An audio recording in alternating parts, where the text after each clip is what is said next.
Ndagusuhuje ngo waye nikaze muri menya n'uyu. Iyi mvugo narayisanze na n'uyu munsi ndacyayumva. Bivuze ko nawe uri kutwumva muri kano kanyu yize. Uzumva umuntu abwira undi ati wigize idolari. Ashaka kumubwira ko yabuze. Atari ukubura bisanzwe ahubwo ko bihenze ndetse binagoye kumubona.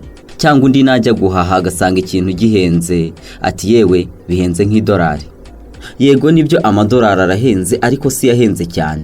Ahubwo niyo twatojwe kumenya ko ahenze kuko yashyizwe imbere nk'akaguru karwaye umufunzo. Gusa nanone arahenze tugereranije n'ayina amafaranga. Inote z'ibihugu byinshi uzasanga hariho amafoto y'abantu. Abo bantu akenshi azaba ari abigeze kuyobora ibyo bihugu, abaperezida cyangwa abami, cyangwa se n'abandi bantu bakoze ibikorwa by'indashyikirwa bakoreye ibihugu byabo. Ariko se uyu mwirabura wa mbere ugiye kugaragara ku note y'amadolari y'Amerika yakoreye iki gihugu cy'igihangange mu isi?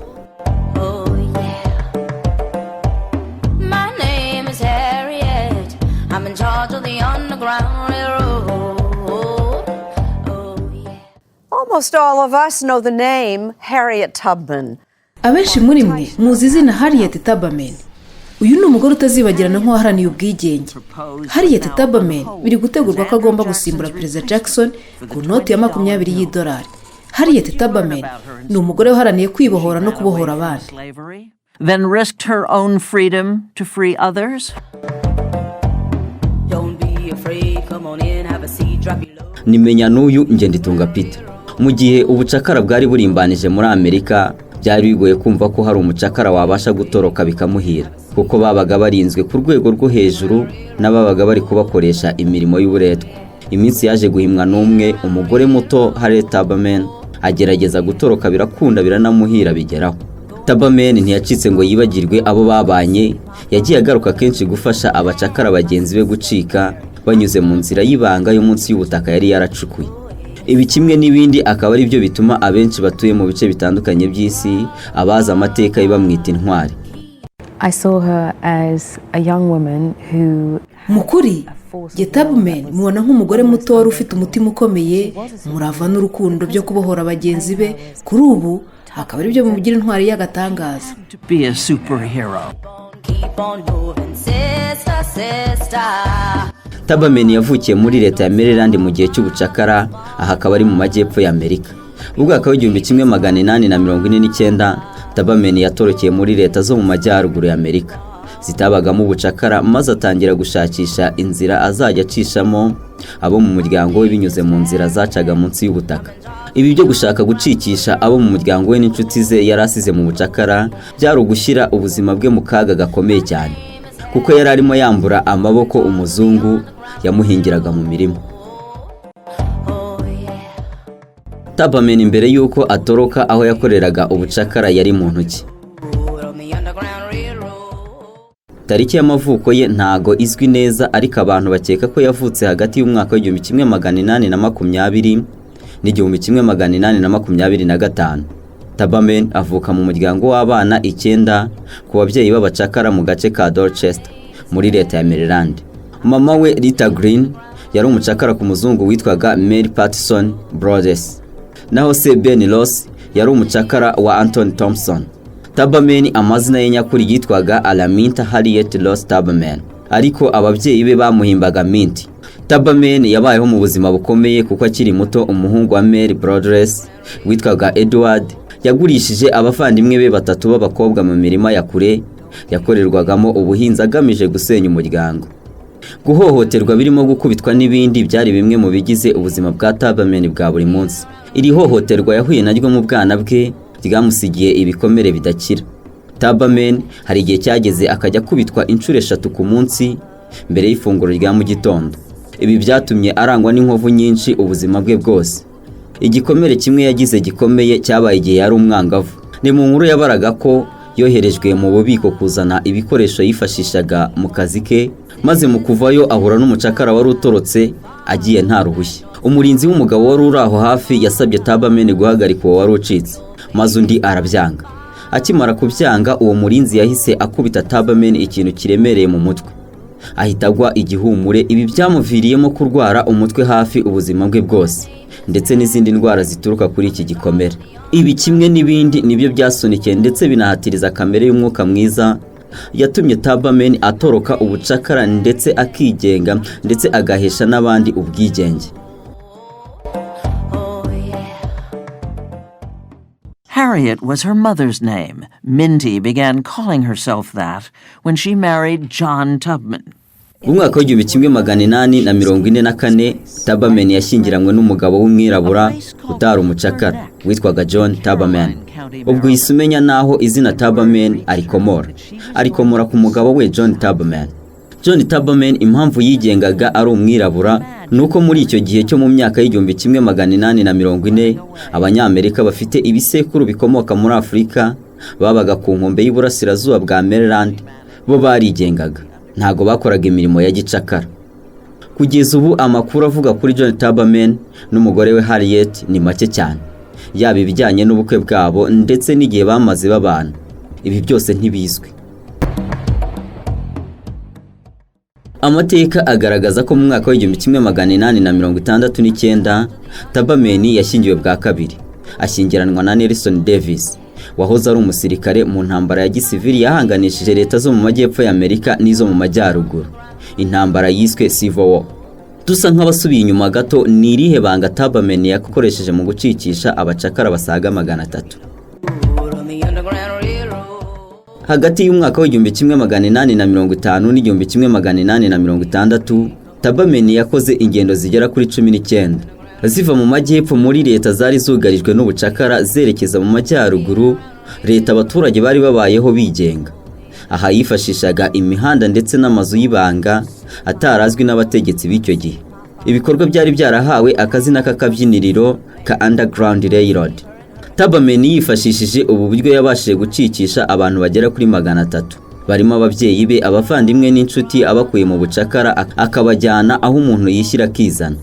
Iki gikorwa cyatumye bamwita Musa kubera ukuntu yayoboraga abantu arimo abacikisha. Ibi bihuzwa neza n'inkuru ya Mose cyangwa Musa akura abayisiraheli mu Egiputa. Ku basoma Bibiliya iyi nkuru murayizi. Niba utayizi uzasome Bibiliya mu ruhande rw'isezerano rya kera mu Kuva, hazagufasha gusobanukirwa iyi nkuru isanishwa n'urugendo rw'ubutwari bwa Tubman. Mu mwaka w'1849 Tubman bwa mbere yakoresheje uburyo bwa Underground Railroad ubwo yageragezaga guhunga ubucakara ava muri leta ya Maryland mu majyepfo ajya muri Philadelphia mu majyaruguru. Akigera muri Philadelphia yatangiye kugira ubwoba yaterwaga nuko yari asize umuryango we muri leta ya Maryland mu buretwa.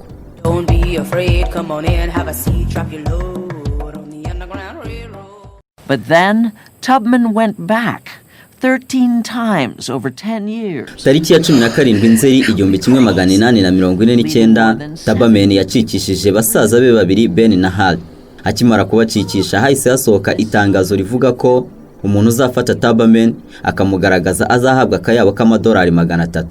Iki gihe yari menshi cyane kandi n'uyu munsi si make. Aya ni umushahara umugabo w'umusirimu akorera ni Rwanda akamutunga gatunga nabi, nayinga 300 by'amanyarwanda. Hari na Ben bacyumva iri tangazo bagize ubwoba basubira Maryland mu bucakara bw'ubuhinzi. Gusa mushiki wabo Tubman yaratsembye arahira ko nta gahunda yo kuguma mu bubata bw'ubucakara afite, yanga kwigaragaza. Tubman yifashishije uburyo bwa Underground Railroad yakoze urugendo rw'ibirometero 90 yerekeza i Philadelphia.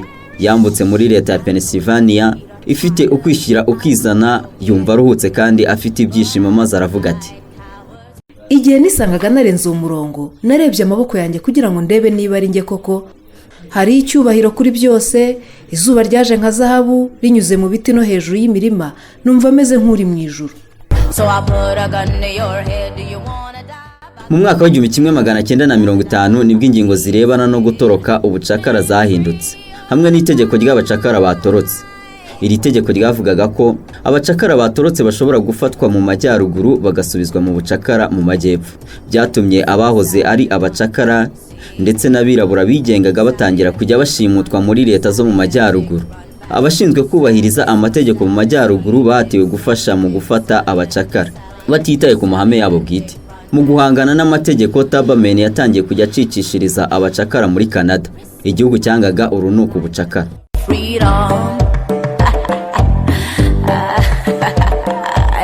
Risking my own life to leave my people not of freedom. Oh, yes, I am.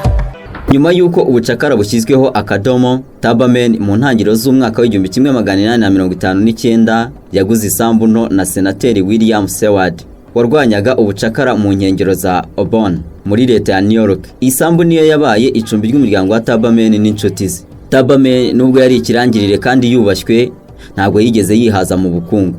Inshuti za Tubman n'abamushyigikiye bagiye bakusanya inkunga yo kumufasha mu bihe bitandukanye. Sarah Bradford, umwe mu bashimishwe na Tubman, yanditse igitabo ku buzima bwe. Igitabo yise Scenes in the Life of Harriet Tubman. Genekereje mu Kinyarwanda ati amashusho mu buzima bwa Harriet Tubman. Tough and resolute to the very end, this was Harriet Tubman the year before she died. In Auburn, inzira ya muntu n'uruziga, umuntu aravuka agakura agapfa. Muri Bibiliya hari umurongo uri mu Itangiriro igice cya 2 umurongo wa mbere kugeza ku wa 17. Uwiteka Imana iramutegeka iti, ku giti cyose cyo muri iyi ngobyi ujye urya imbuto zacyo uko ushaka, ariko igiti cy'ubwenge bumenyesha icyiza n'ikibi ntukakiryeho, kuko umunsi wakiriyeho no gupfa uzapfa. Iri ni itegeko Imana yari ihaye Adamu na Eva. Kubera ubushukanyi bw'umwanzi, umubeshyi icyarimwe akaba n'umwanzi wa muntu, inzoka, ntago ryubahirijwe. Ni nayo mpamvu uyu munsi dupfa. Ni nayo mpamvu Tubman nawe yapfuye tariki ya 10 Werurwe 1913. Nibyo byamugiriwe, aratabaruka azize indwara y'umusonga. Atabaruka afite imyaka 93. Tubman yashyinguwe mu cyubahiro cya gisirikare i Fort Hall muri Auburn. Harriet Tubman's grave has become a destination, a shrine for visitors in need of a hero. Nyuma yo gutabaruka no gushyingurwa, Tubman yabaye ikimenyetso cy'Abanyamerika mu myaka yakurikiyeho. Ubushakashatsi bwakozwe mu mpera z'ikinyejana cya 20 bwamwise umwe mu baturage bazwi cyane mu mateka ya Amerika. Akaba uwa gatatu nyuma ya Best Ross na Paul Reeve. Uyu nubwo atakiriho, ubutwari bwe bwakomeje gushishikariza ibisekuru by'Abanyamerika guharanira uburenganzira bw'abaturage. Igihe Tubman yapfaga, umujyi wa Bonn wibutse ubuzima bwe bashyira amafoto ye ku nyubako zikomeye. Tubman kimwe nk'izindi ntwari hagiye hategurwa iminsi yo kumwibuka no kumuzirikana inshuro zirenze imwe mu gihugu cyose mu kinyejana cya 20. Amashuri menshi yaramwitiriwe, inzu ndangamurage ndetse n'imihanda n'ibindi. Uretse ibyo kandi hari filime zagiye zikinwa ku buzima n'ubutwari bwa Tubman.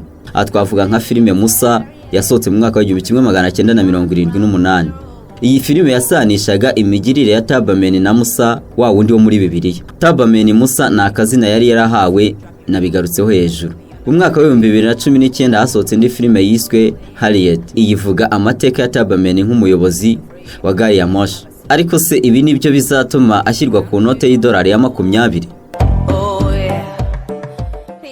Mu mwaka wa 2016 ikigo cy'imari cya Amerika cyatangaje ko gikomeje kwakira ubusabe bw'abantu batandukanye basaba ko Umunyamerikakazi Tubman waharaniye kwishyira ukizana kw'abirabura muri Amerika bari mu bucakara, ndetse wanaharaniye uburenganzira bw'umugore, nawe yashyirwa ku madolari ya Amerika. Umwanzuro warangiye hemejwe ko Madame Tubman azasimbura Jackson ku idolari rishya rya 20 ryari kuzasohoka mu mwaka wa 2021.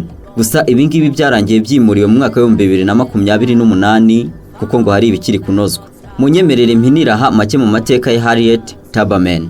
Mu gutegura iki cyegeranyo nasuye urubuga rwa wa britannica.com na wa biography.com, ndetse nasomye n'igitabo Scene in the Life of Harriet Tubman cya Sarah Bradford. Nge nditunga Peter, wakoze cyane kuburi kutwumva.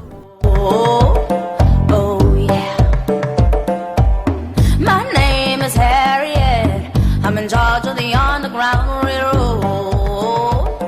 Oh yeah. Don't be afraid, come on in, have a seat, drop your load on the Underground Railroad.